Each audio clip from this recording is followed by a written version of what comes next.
Hey, how's it going, everybody? My name's Nate, and today I'm coming to you from my studio in Milwaukee, Wisconsin, and I want to discuss Jan Berry from jan&dean and his solo album, Second Wave. Now, we all know about Jan Berry's infamous automobile accident that occurred in 1966. It left him with serious injuries that followed him throughout the rest of his life. But Jan had serious determination and never gave up.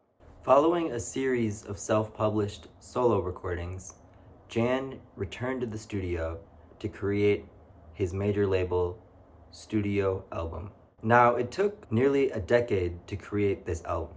Jan wrote every arrangement by hand. He wrote the scores for every single instrument on the album. The guitars, the saxophones, the drums, the keyboards, everything was written out by hand by Jan.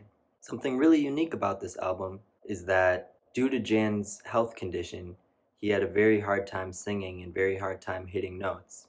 And the developers of the auto-tune technology came to him basically for Jan to beta test the auto-tune to assist him with hitting the notes for his songs. So Jan Berry may have been the first artist to use auto-tune, and it really helps here because it freed Jan to be able to hit any of the notes that he wanted or correct any of the notes that he didn't hit correctly. It's not used in an over-the-top way. It doesn't sound like Kanye West or T-Pain. It's very subdued and just used as pitch correction. So I really love this album. You can tell how much heart and soul went into the production, the arranging, and the performances. To me, of the new material, standouts include Get That Girl, Spring Break, and Love Her Tonight.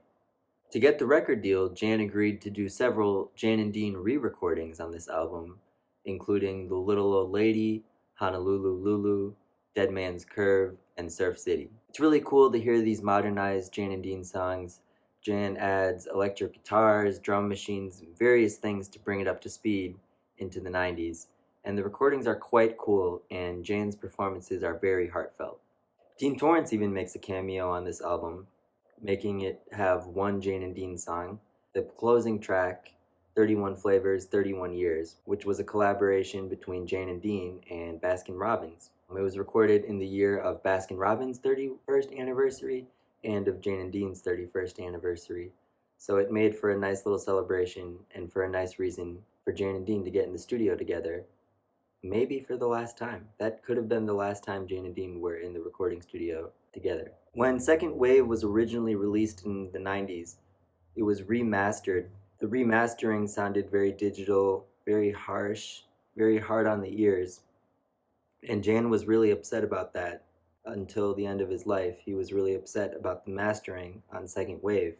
Now, the album has been released with its original mastering on all streaming platforms. Fans of surf music all around the world can listen to the Jan Berry solo album Second Wave the way it was meant to be heard.